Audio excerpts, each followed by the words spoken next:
નમસ્કાર, GT9 Gujarat news ચેનલમાં આપનું હાર્દિક સ્વાગત છે। આવો જોઈએ આજના તાજા સમાચાર। વાવ થરાદથી સંદેશ અમારો, સમય તમારો।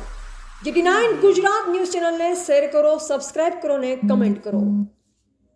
થરાદમાં કડકડતી ઠંડીની રાત્રે મહિલા ફોરેસ્ટ અધિકારી મેદાનમાં રાજકીય આગેવાનો બની બેઠેલા અંધકારમાં થરાદ તાલુકામાં ગેરકાયદે લીલા લાકડાની હેરાફેરી સામે થરાદ ફોરેસ્ટ વિભાગની મોટી લેવાયેલી કાર્યવાહી માત્ર કેસ પૂરતી સીમિત નથી, પરંતુ તેણે સમગ્ર સિસ્ટમનું ચિત્ર સામે લાવી દીધું છે।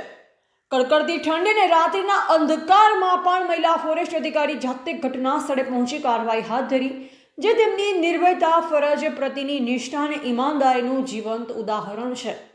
જ્યારે મોટાભાગના લોકો રાત્રિના સમયે ઘરની ગરમીમાં આરામ કરતા હોય છે, ત્યારે આ મહિલા અધિકારીએ કોઈપણ પ્રકારના દબાણ કે ભય વગર મેદાનમાં ઉતરી ગેરકાયદે પ્રવૃત્તિ પર અંકુશ લાવ્યો। તેમની આ કામગીરીથી વન માફિયા અને ગેરકાયદે લાકડા વેપારીઓમાં ફફડાટ ફેલાયો છે અને સામાન્ય જનતામાં વિશ્વાસ જાગ્યો છે। પરંતુ આ સમગ્ર ઘટનામાં કેટલાક રાજકીય આગેવાનોની શંકાસ્પદ મૌન ભૂમિકા ચર્ચાનો વિષય બની છે।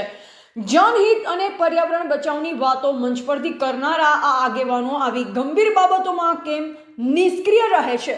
શું આ મૌન પાછળ સ્વાર્થ કે દબાણ કામ કરી રહ્યું છે? તેવો પ્રશ્ન લોકો ખુલ્લેઆમ પૂછવા લાગ્યા છે।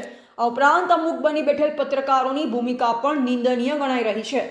સાચી હકીકત જનતા સુધી પહોંચાડવાના બદલે ઓળખાણ, ફાયદા અથવા દબાણ હેઠળ સમાચાર દબાવવાની કે વાંકડા રીતે રજૂ કરવાની વૃત્તિએ પત્રકારોત્વની વિશ્વસનીયતા પર ઘાટો ઘા કર્યો છે।